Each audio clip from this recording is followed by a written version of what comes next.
All right, and we'll get back to the insecticide thing because that's huge, as you mentioned. But just want to continue on this thread for a bit more with respect to I guess, the government restrictions on GMO labeling, and just to kind of update me and our listeners too.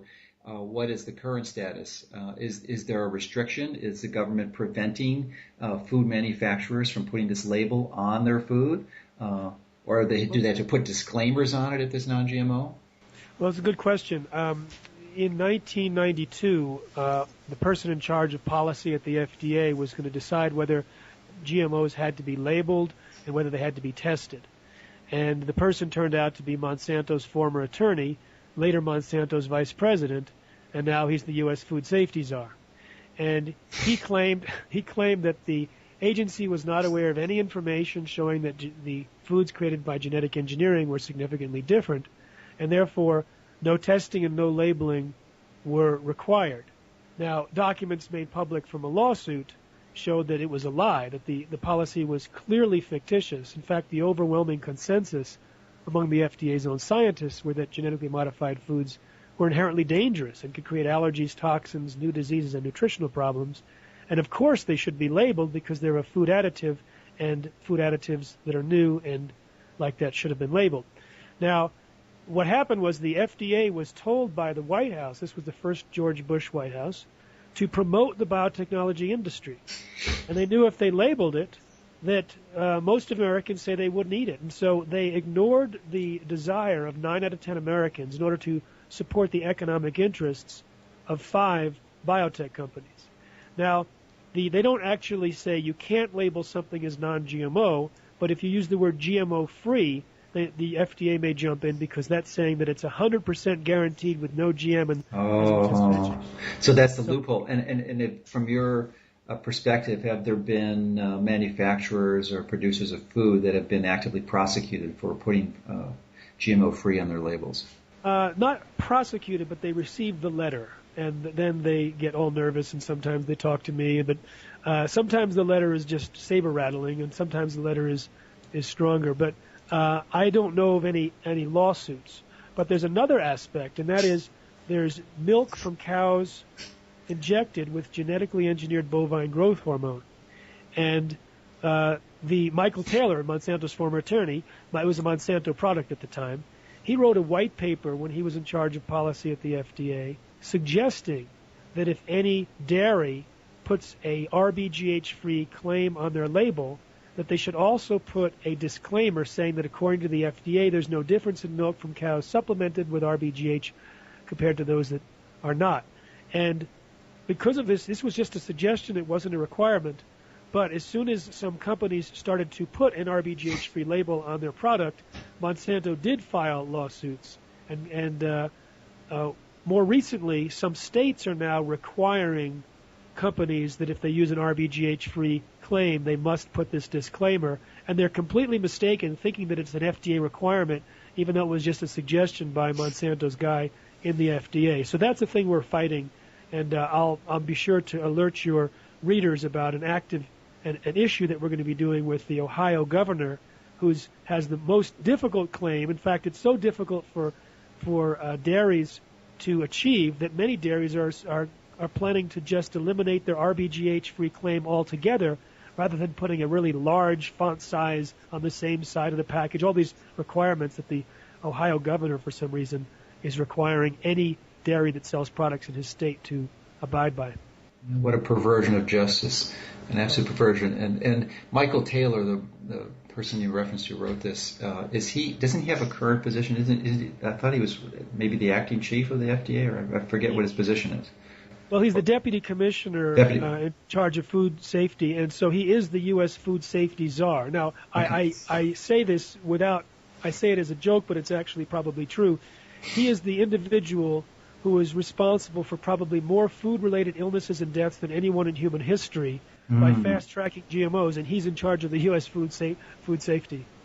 What an ultimate paradox. And another one somewhat related to the Monsanto that I just learned about by watching Food Inc., and I'm sure you've known, but perhaps can enlighten our listeners, is that Clarence Thomas was an attorney for Monsanto prior to his being appointed and selected to the Supreme Court. And my understanding is that his positioning and reasoning was instrumental in allowing Monsanto to make one of the most grievous, or grant Monsanto one of the most grievous patents ever in the history of the U.S., which was to patent life in seeds, which could devastate the future of our culture. Yeah, I got an email about 5 minutes ago. There's an organization that wants to create an email campaign, letter writing campaign to the Chief Justice, asking him to force Clarence Thomas to recuse himself in the April Supreme Court consideration of genetically modified alfalfa. Monsanto is going to court to try and get their genetically modified alfalfa okayed for distribution, and we're hoping that Clarence Thomas recuses himself because of that relationship.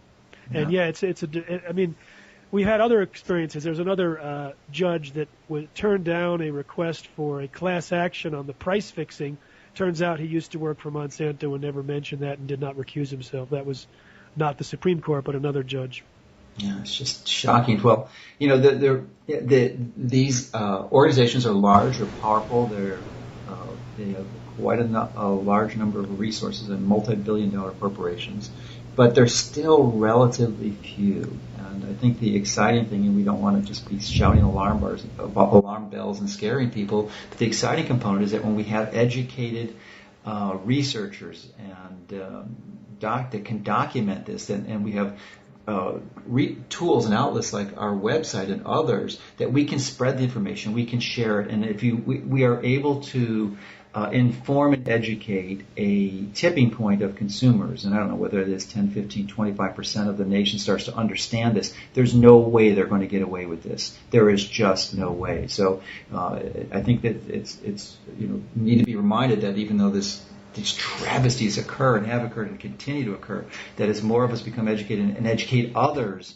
we can prevent and actually reverse some of this. So that's really the purpose of this interview and our efforts to inform people. And the good news is it's already happening. We mentioned bovine growth hormone. Well, there's a change in the milk that's possibly an increased cancer risk. I think it's very possibly an increased cancer risk. It's been condemned by the American Public Health Association, the American Nurses Association. It's banned in almost every other country. And when we point out that the milk has this higher hormone that's linked to cancer, as well as more pus, antibiotics, and bovine growth hormone right in the milk that we drink, that causes a tremendous concern, especially among parents. And so they've been looking for milk without bovine growth hormone, and the market has responded. We're seeing a tipping point underway. Yes. Walmart kicked it out, Yoplait, Dannon, Starbucks. So we're very excited about that. And the GMO issue, they saw a tipping point back 10, 11 years ago, April 1999, when they hit the tipping point of consumer rejection. Within a single week, virtually every major food company committed to stop using GM ingredients. So that's what I'm about. Our campaign for healthier eating in America is about creating a tipping point here. Well, my intention is to put you out of business as soon as possible. Because please do, Doctor. Because if they aren't around, then there's no need for you, and you can go on some other campaign. But in the meantime, this is a major, massive threat to the health of everyone listening to this and everyone you know and love. So I can't encourage you strongly enough to get behind this and do what it takes and really be a campaigner, not just listen to this and understand it, but educate others. That's the mission. That is the purpose. We need to understand this. So right. I mean, there's a lot we can talk about, and I think, one of the issues is that unlike global warming and other things, you don't have to require policy changes to kick GMOs out. But also the good thing about GMOs is if you talk about turning your intestinal flora into living pesticide factories or some of the other horrific results, which we will go into now, people don't want to eat it. It's not an altruistic thing. It's not like doing it for some union organizer or for some abstract environmental purpose. You look at the food differently and realize it may be poisonous, it may be allergenic, it may hurt you seriously, whether you're of childbearing age, whether you're a child, at the whole range. And so let's go through what can go wrong, and then in the context of turning our intestinal flora into living pesticide factories.